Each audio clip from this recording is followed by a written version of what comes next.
In burger flipping pays better than you thought news, the California governor has signed a law that raises the minimum wage for fast food workers to $20 per hour.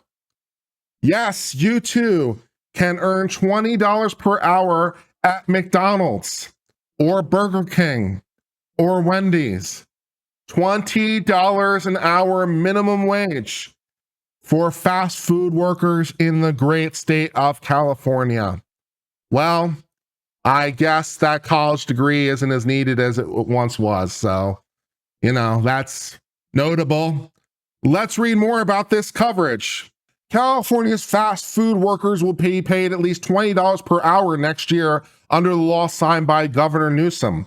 When it takes effect on April 1st, not an April Fool's Day joke, unfortunately, fast food workers in California will have among the highest wages in the country, according to data completed by the University of California. The state's minimum wage for all other workers is $15.50 an hour. So you actually get paid more being a fast food worker than the minimum wage. So it's actually better to be a burger worker than working at, say, for example, like a Walmart or a Target or something. So $15.50 if you work retail somewhere, $20 to flip the burger at Walmart. Okay, that's where we're at. Cheering fast food worker and labor leaders gathered around Newsom as he signed the bill saying, quote, "This is a big deal." It certainly is. And I imagine will be somewhat reflected in the prices of fast food options in California. Just guessing, these increased labor costs might show up on the menu. Newsom's signature on Thursday reflects the power and influence of labor unions in California, which have organized fast food workers in an attempt to improve wages and working conditions. It also settles, for now at least, a fight between labor and business over how to regulate the industry.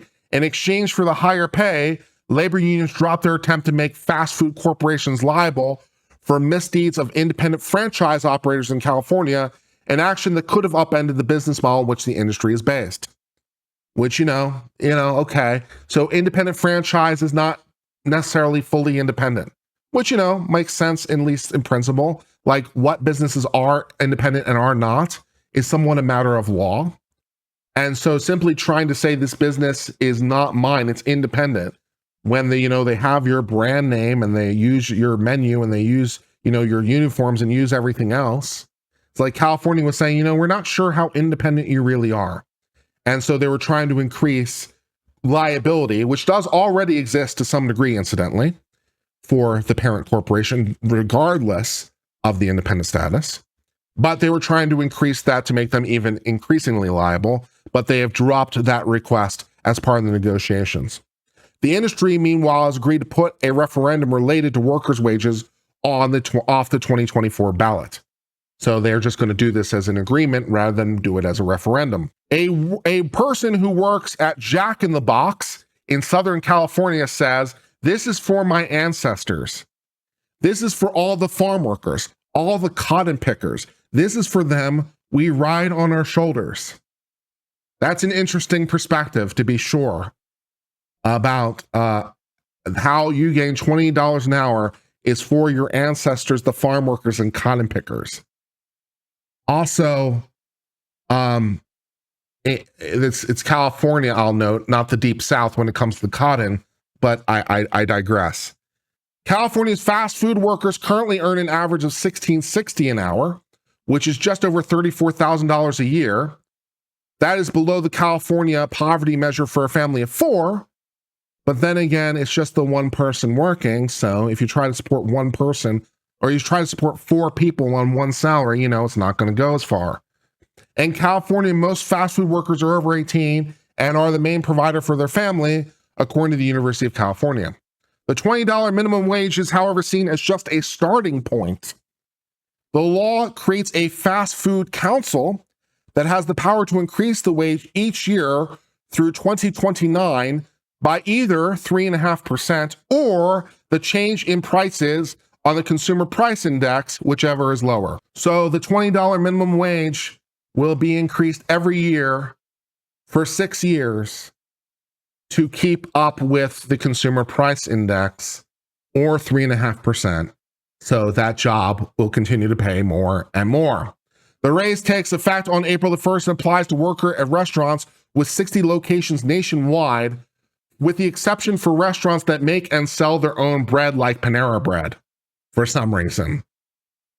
McDonald's looking into making their own bread for their buns, potentially as we speak, I guess.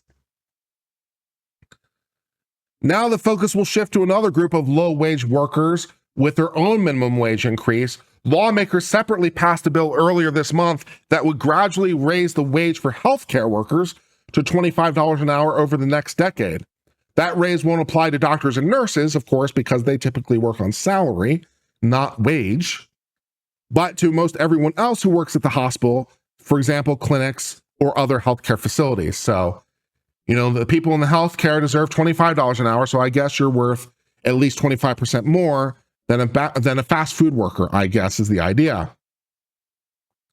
But unlike the fast food wage increases, which Newsom helped to negotiate, the governor has not said if he'd sign the raise for the healthcare workers, an issue being complicated by the state's Medicaid program, which is the main source of revenue for the hospital, because it would actually cost California more.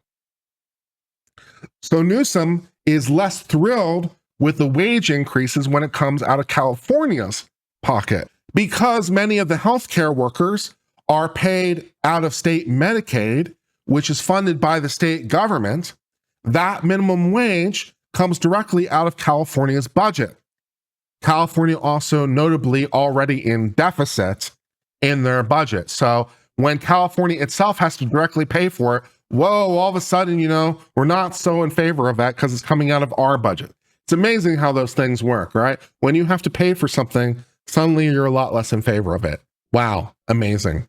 Labor unions, for their part, say that there's a study that says the costs would be offset by a reduction in the number of people relying on publicly funded assistance programs. But if you believe that, I have a Golden Gate Bridge to sell you. Yeah, if we increase wages, less people will use them, so it will balance itself out. Sure it will.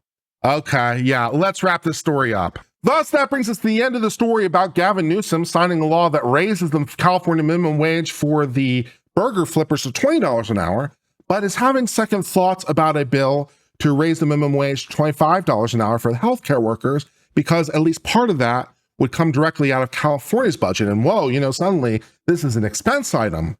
And I don't want to pay for that. California already has enough problems as it is spending for things. It's already spending too much. So, those healthcare workers, do they deserve $25 an hour?